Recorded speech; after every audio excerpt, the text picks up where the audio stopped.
Genesis chapter 3.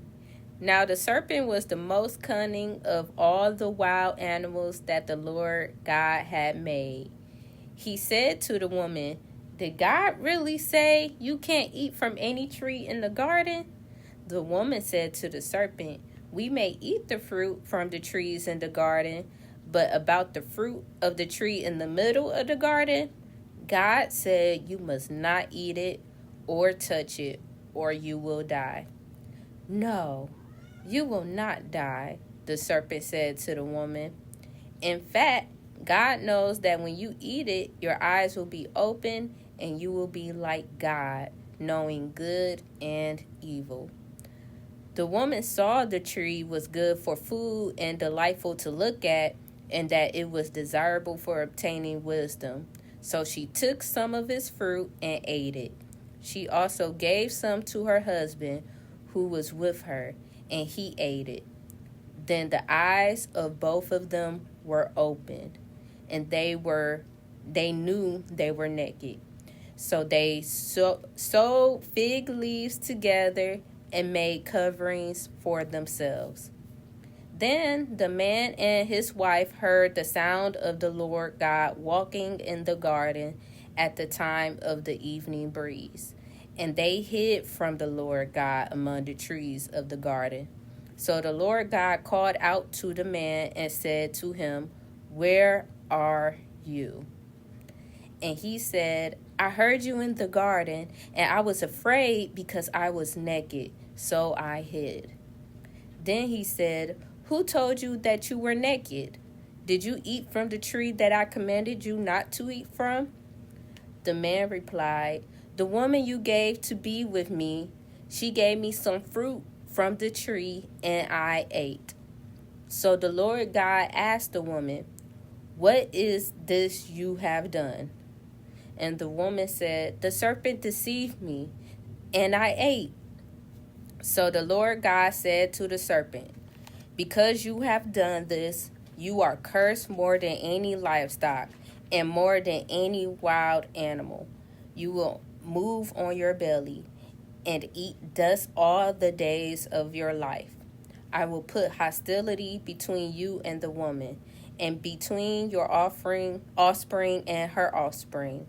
He will strike your head, and you will strike his heel." He said to the woman, "I will intensify your labor pains. You will bear children with painful effort. Your desire will be for your husband, yet he will rule over you." And he said to the man, "Because you listened to your wife and ate from the tree about which I commanded you, do not eat from it. The ground is cursed because of you. You will eat from it by means of painful labor all the days of your life. It will produce thorns and thistles for you, and you will eat the plants of the field. You will eat bread by the sweat of your brow until you return to the ground, since you were taken from it. For you are dust, and you will return to dust." The man named his wife Eve because she was the mother of all living. The Lord God made clothing from skins for the man and his wife, and he clothed them.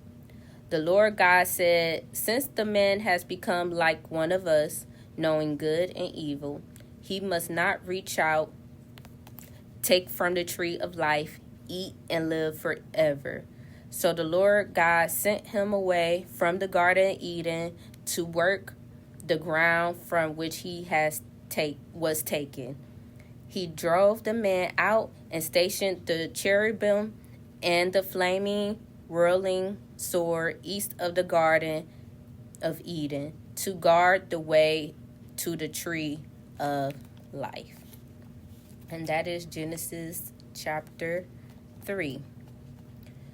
So some thoughts about this, and also according to the picture that I have drawn for this chapter, the picture was based on the very last verse from chapter 3, when the Lord God had banished them from the Garden of Eden, and He made them clothes, and he stationed his angels outside of the garden to guard the garden.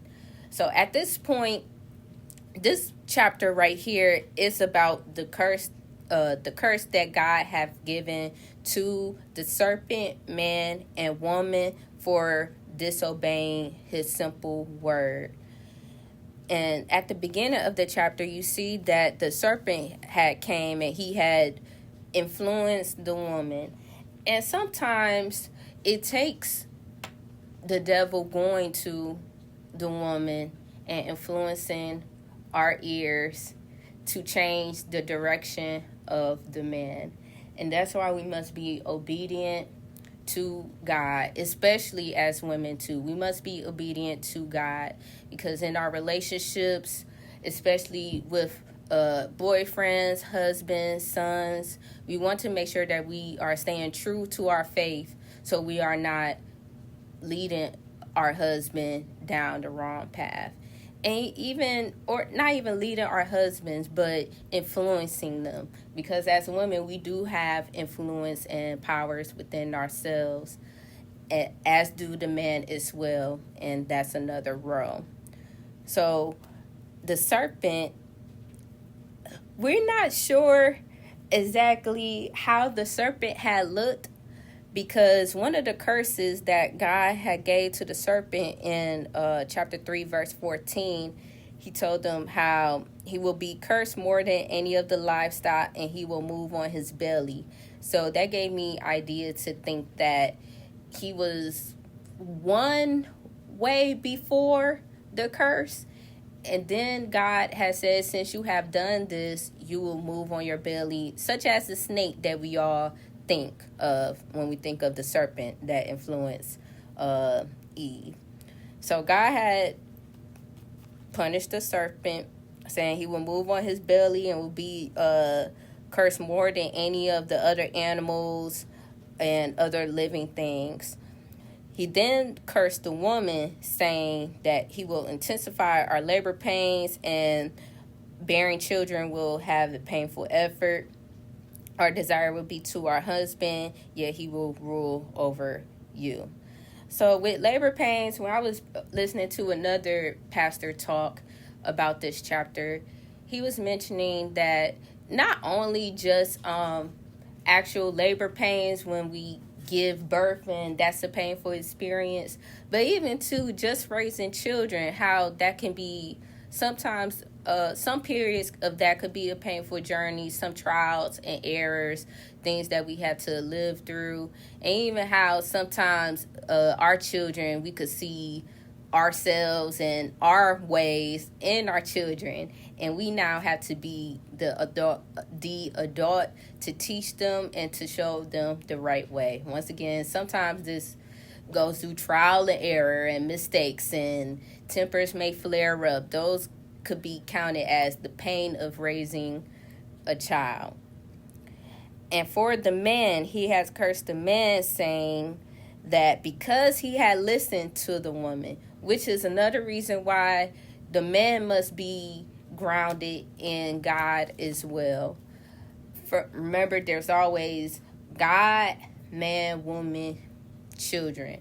So the man also have to be well connected to God as well, so he can well lead his woman. But because he was deceived, God had cursed him, saying that also in the picture as well, where you see Adam and Eve outside of the Garden of Eden, around that brown bare land, that is now the land that Adam have to work and grow for food to live.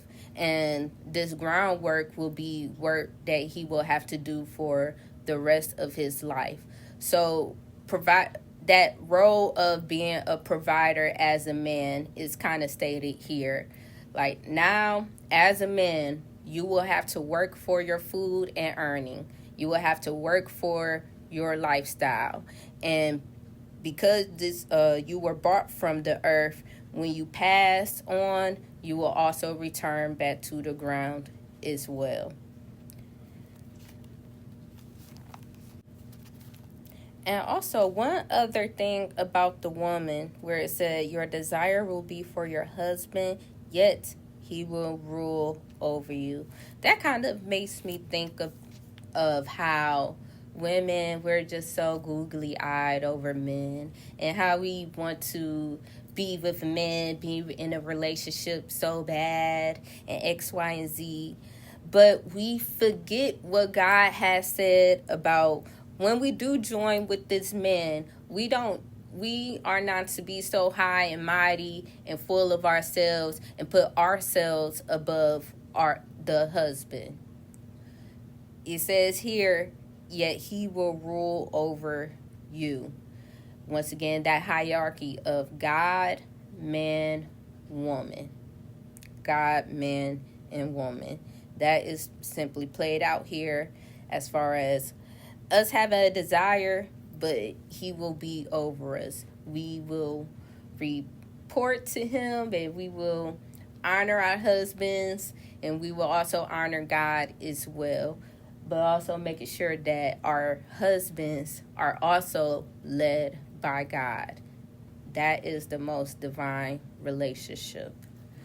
So that is it for Genesis chapter 3. If you have any thoughts or anything that stuck out to you about Genesis chapter 3, leave it in the comments.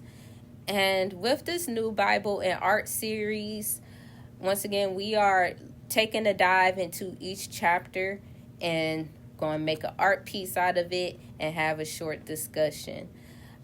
The picture that I have shown in this video, like I said, is based off of the very last verse of chapter 3.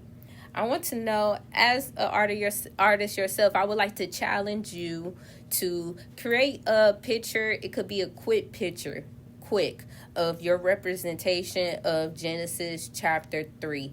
You could use a pencil to sketch about Eve eating the apple from the serpent. You could do a painting about the curse that God has set on Adam, Eve, and the serpent. You could even do a picture about God talking to Adam and Eve once they have covered themselves in the clothing. I would love to see your pictures of your analysis of Genesis chapter 3. You could do that by sending a picture to artbyasiana at gmail.com so I can see your pictures. But until then, till chapter 4, this is Genesis chapter 3. Y'all have a good, blessed day.